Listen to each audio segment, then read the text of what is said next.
Selamat malam, Ibu Bapak, Saudara yang terkasih di dalam Kristus. Kita kembali berjumpa di dalam persekutuan syafaat malam pada saat ini. Cerita yang mendasari perenungan kita, refleksi kita dalam kesempatan ini berjudul Kesatu, perbuatan. Kedua, perbuatan. Ketiga, perbuatan. Dikisahkan suatu saat ada sekelompok salesman wiraniaga mengikuti pelatihan di kota Chicago. Pelatihan itu berlangsung beberapa hari. Mereka menjanjikan pada keluarga masing-masing bahwa pada hari terakhir mereka pasti akan pulang untuk makan malam bersama keluarga. Tetapi karena sesuatu dan lain hal, acara itu tidak dapat selesai tepat pada waktu yang direncanakan. Para suami pun buru-buru mengejar kereta api terakhir. Ketika mereka menerobos masuk ke dalam stasiun, tanpa sengaja mereka menabrak meja tempat orang menjajakan menjual apel. Keranjang yang berisi penuh apel terjatuh dan buah apel di dalamnya berantakan. Tanpa berhenti, mereka semua naik ke dalam kereta dan menarik nafas lega setelah mendapatkan kursi. Tapi satu dari antara mereka ragu. Pria ini bernama Andrew. Dia teringat meja penuh apel yang jatuh berantakan itu. Setelah pamit dengan teman-temannya, Andrew kembali ke tempat pedagang apel. Betapa terharu hatinya ketika Andrew melihat bahwa pedagang apel itu adalah seorang anak laki-laki tunanetra yang berusia sekitar 10 tahun. Anak tunanetra itu sedang meraba-raba berusaha mengumpulkan apel-apelnya yang berhamburan. Tanpa dikomando, Andrew segera membantu anak itu mengumpulkan apel-apel yang berserakan itu. Ia menemukan beberapa buah apel itu menjadi lecet-lecet. Setelah semua dimasukkan ke dalam keranjang dan diletakkan di atas meja, Andrew membuka dompetnya, mengeluarkan sejumlah uang, memberikannya kepada anak itu sambil mengatakan, "Maafkan aku dan teman-temanku. Kami tergesa-gesa dan tidak sengaja menabrak meja apelmu. Ambillah uang ini sebagai ganti beberapa apel yang rusak." Ketika Andrew beranjak meninggalkan tempat itu, anak laki-laki yang terheran-heran itu berteriak, "Apakah engkau Yesus?"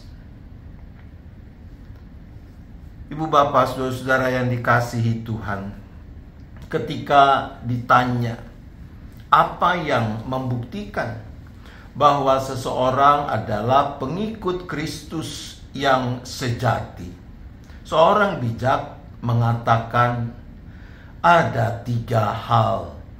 Pertama, perbuatannya. Kedua, perbuatannya. Dan ketiga, perbuatannya. Yesus berkata, "Kasihilah sesamamu manusia seperti dirimu sendiri."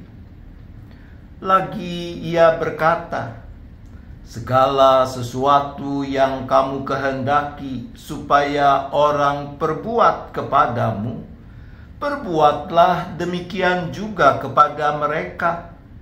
Itulah isi seluruh hukum Taurat dan kitab para nabi." Wujud kasih yang paling nyata adalah di dalam dan melalui perbuatan. Itu yang Yesus lakukan. Dia bukan cuma mengatakan kasih-Nya kepada manusia dan dunia. Dia mewujud nyatakan kasih-Nya dengan memberikan segala-galanya demi keselamatan manusia dan dunia. Selaku para pengikut Kristus, begitu jugalah apa yang seharusnya kita perbuat.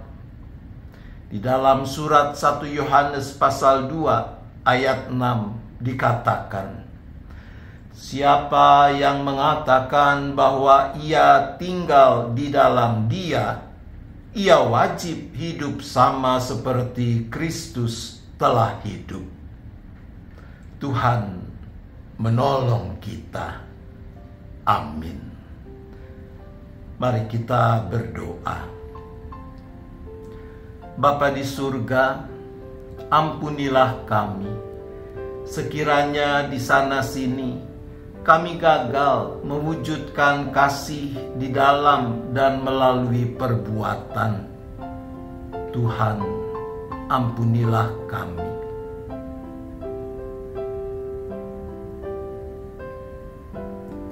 Ya Bapa, berilah kami hikmat, kekuatan, agar mau terus hidup sebagaimana mestinya pengikut Kristus. Hidup sama seperti Kristus telah hidup, mewujudkan kasih dalam perbuatan. Tuhan, tolonglah kami.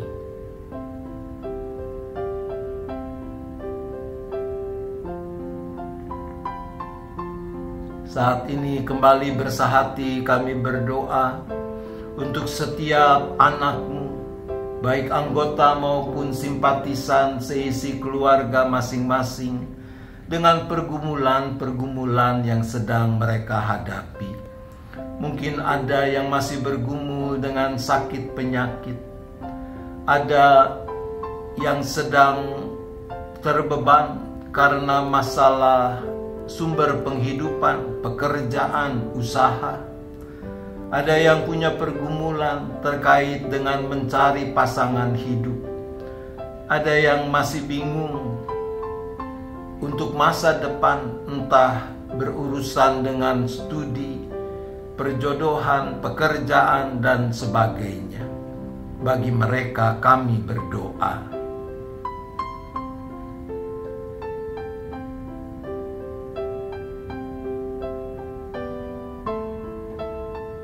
Kami berdoa bagi gereja-Mu yang Tuhan hadirkan di mana-mana tempat, yang Tuhan ikut sertakan mengerjakan misi Allah, agar gereja setia bertekun mengemban tugas panggilannya itu.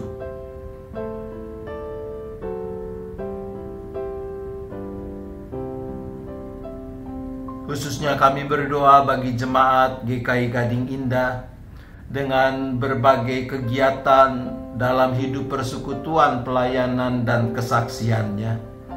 Untuk kegiatan rangkaian kegiatan bulan keluarga di bulan Oktober ini, untuk rencana penyelenggaraan kebaktian umum keempat di Penabur sementara lift diperbaiki, untuk upaya perbaikan lift di kompleks BPK Penabur, dan renovasi yang sedang diselenggarakan berkenaan dengan pendayagunaan rooftop di GKI Gading Indah.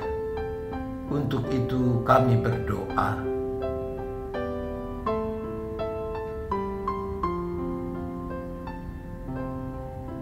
Kami juga menyerahkan lagi keberadaan bangsa dan negara kami untuk kepemimpinan nasional, untuk rencana-rencana pembangunan di masa mendatang, untuk situasi politik, situasi perekonomian, kehidupan sosial, dan yang sebagainya.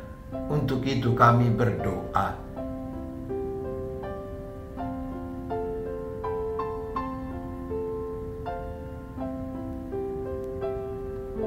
Bila tiba saatnya malam nanti kami beristirahat, maka kami kembali menyerahkan seluruh keberadaan kami hanya ke dalam tangan pengasihan Tuhan.